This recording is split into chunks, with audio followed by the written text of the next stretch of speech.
চট্টগ্রামে ১৬ শহর রেল স্টেশনে কোটা সংস্কারের দাবিতে আন্দোলনরত শিক্ষার্থীদের লক্ষ্য করে হামলা চালিয়েছে ছাত্রলীগ। এ সময় বেশ কয়েকটি ককটেল বিস্ফোরণের ঘটনা ঘটে।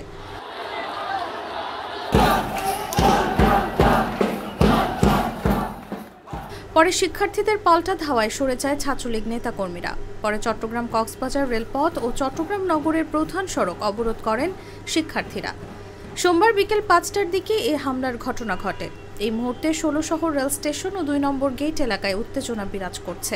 আমাদের সিনিয়র পার্সন যারা আছেন ওনারা মাইকে বক্তব্য দিচ্ছিল, বুঝছেন, পিছন থেকে ওরা পুলিশও আসে, অতর্কিত হামলা করছে। পুলিশ চাইছিল, আমাদের কোনো সাপোর্ট দেয় না। ওরা পুরো আমাদের ৪-৫ জন ভাই আহত হয়েছে, প্রায় ১০ জনের মতো মেয়ে আহত আছে। ওরা ভিতরে আহত অবস্থায় আছে, কেউ কোনো আসে না। পুলিশ নিরপেক্ষ ছিল, ওরা সন্ত্রাসীদের সাহায্য করছে। কিছুক্ষণ পরপর ককটেল বিস্ফোরণের শব্দ শোনা যাচ্ছে। এই মুহূর্তে শিক্ষার্থীরা মূল সড়কে অবস্থান নিয়ে বিক্ষোভ করছেন। শপিং কমপ্লেক্সের পাশের গলিতে অবস্থান নিয়েছে ছাত্রলীগ।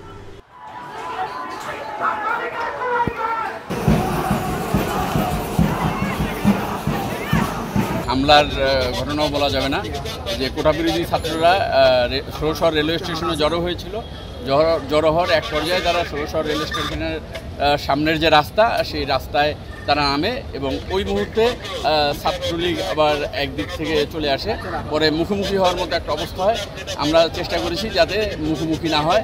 এখন কোটা বিরোধী ছাত্ররা রাস্তার উপরে আসে এবং ছাত্রলীগ অন্যদিকে আসে। পুলিশ চেষ্টা করছে বলেই তো দুই পক্ষ দুই দিকে গেছে।